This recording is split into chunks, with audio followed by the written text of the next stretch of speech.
Hi everyone, welcome to our Gradfest family story time. Today we're going to be reading a book called A New Kind of Wild, which is written and illustrated by Zara Gonzalez Huang. I'll tell you more about that book in just a moment, but first I want to introduce myself. My name is Anna, and I'm the Family Program Manager with the Harvard Graduate Commons program, which means my job is to create things for you, for Harvard kids and caregivers and families of all kinds. I also want to tell you just a little bit about Gradfest. So Gradfest is a celebration of graduate students and their families. And this year, 2021, Gradfest is a whole month long. So throughout the month of October, there are lots of really fun things to do. And you can check out all of the events and opportunities by pausing this video and scanning the QR code on the slide or visiting the link. If you are a graduate student with a family that includes kids, which you might be if you're watching this video, then you're a super special part of our community and a special part of Gradfest. And so we wanted to also share some additional resources with you that might make your life at Harvard a little bit easier and a little bit more comfy. So you can find some of those resources, again, by pausing this video and scanning the QR code or visiting the link on this slide. All right, one more little thing before the read aloud starts. This year, Gradfest's theme is redefining. This is a very special kind of word because it's a reword. Rewords start with the letters R and E. And when you add those two letters to the beginning of a word, it means to do something over again. So remake means to make something again, and reimagine means to imagine something again. And so redefine means to define something again. Do you know what define means? Define means to figure out or say what something means. So when you redefine something, you give it a new kind of meaning. Like if you take a boring old Tuesday and decide it's going to be silly clothes and cupcakes day. You've redefined that Tuesday into something new. Or if you take something that maybe feels really hard, like moving to a new place, and you decide that you're going to redefine that as the start of a new wonderful adventure. So when we redefine, we have a kind of magical power to change the way we see the world and the things around us. But as you'll hear in our story in just a moment, it's a lot easier to do that and to use that magical power when we have some help from our friends and from our community, like we do here at Harvard. And that brings us back to our book for today. So this book is called A New Kind of Wild. The author and illustrator of this book is Zara Gonzalez Huang.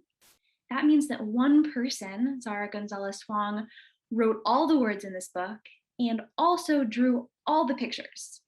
So that is a very talented person, I think. This is a story about redefining our home or learning to see home in a new way with a little help from a friend. So let's get started. A New Kind of Wild by Zara Gonzalez Huang.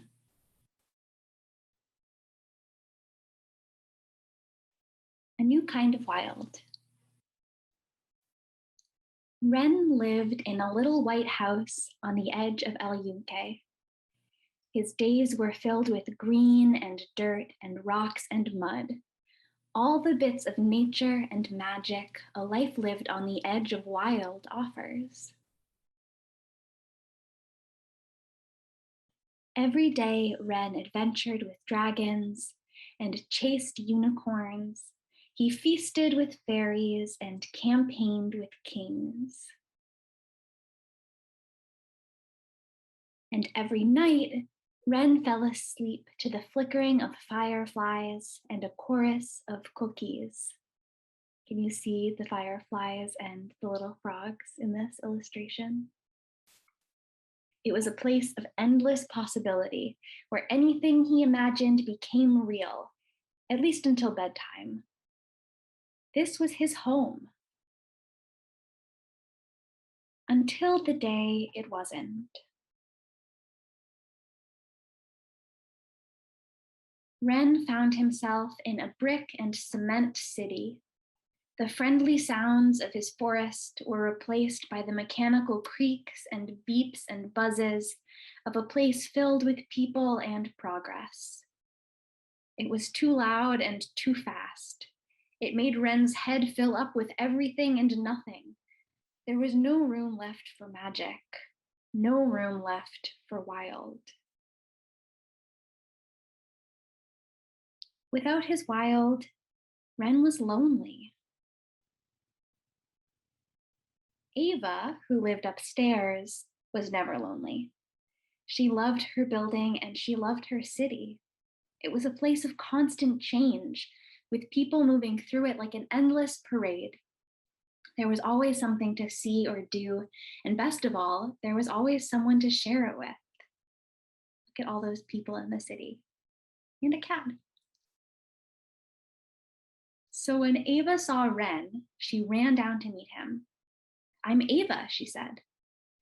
She asked him who he was and how he got there, if he had brothers, a father, a mother, if he liked the city or why he didn't. She asked him so many things so quickly, he thought his head would explode. When she finally stopped for a breath, Wren tried to tell her why the city wasn't for him, but all Ava heard was a challenge. Ava pulled him from the stoop and into the busy city. She led him down colorful streets and sidewalks. They peeked into alleys, splashed in hydrants, and tried to find the rhythm of the streets. But all Wren saw was gray, and all he heard was the screeching of brakes and the honking of horns. It was nothing like home. When Ava caught up to Wren, she asked him what was wrong. "There's no magic here," he said, "no wild. Everything is exactly what it is." "You're wrong," Ava said. Hadn't he heard the song of the city? Hadn't he seen the color in the streets? She'd spent all day showing him. How could he not see? If only he would try a little harder, she thought. But Wren was tired of trying, so he went back inside. Homesickness swept over him like a wave, and he felt lonelier than ever. Have you ever felt like how Wren feels? Maybe when you moved to a new place? Outside was a whole new world, one he didn't belong to. As he stared out the window, Wren saw Ava skipping across the sidewalk. She moved through her city like he had moved through his wild, with an air of possibility flickering around her. How did Ava do it? Wren wondered. Maybe she could show him how. "Sorry I left," Wren said when he found her. "I just miss home. I've never lived anywhere else, and everything is so different here." "I've only lived in the city," Ava said. "I can't imagine living anywhere else. What's it like?" So Wren told her about his wild, about the green and the trees and the rocks and the mud, and about the magical creatures that played there. He spun a tale of fairies and fantasy that he just couldn't see on these drab city blocks. And finally, Ava understood what was missing. She brought Wren down to the basement of their building, showed him how the shadows could shapeshift, and introduced him to creatures who lived in the unlikeliest of places. Then she took him up, past Mr. Borges in apartment 4B, past the empty apartment with the red door, past stacked boxes and peeling wallpaper, all the way to the very top. She told him that the city had a rhythm, and the music it played could be a lullaby or a salsa. "Listen," she said, as she pulled him outside. Look how much more colorful the city is becoming. And here they are on the roof. The sounds that were so jarring below softened into something almost musical. With the city spread out before them, Ava showed Ren how bricks could become beautiful. It was a new kind of wild. And this time he could see it. I really love this picture on the last page that shows all of the magical things that Ava and Ren imagine, and the new way that they redefine their city or learn to see it in a different way. There's so many fun things to spot in this picture.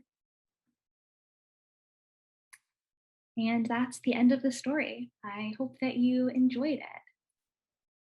There's just the end pages and one more little illustration that I really love that says, "Nothing makes you feel at home quite like a friend." And I think that's true no matter where you are. I hope you enjoyed that story. One of my favorite things about stories is that they inspire me to think about my own life in new ways. So I hope that A New Kind of Wild did that for you. And if it did, and you want to keep thinking about it as a family, here are some questions and an activity idea that you might be interested in trying. So feel free to pause the video and read the ideas on this slide. And I hope you enjoy thinking more about redefining and thinking about the magic in the places that we live together. And I hope you enjoy the rest of Gradfest. Bye.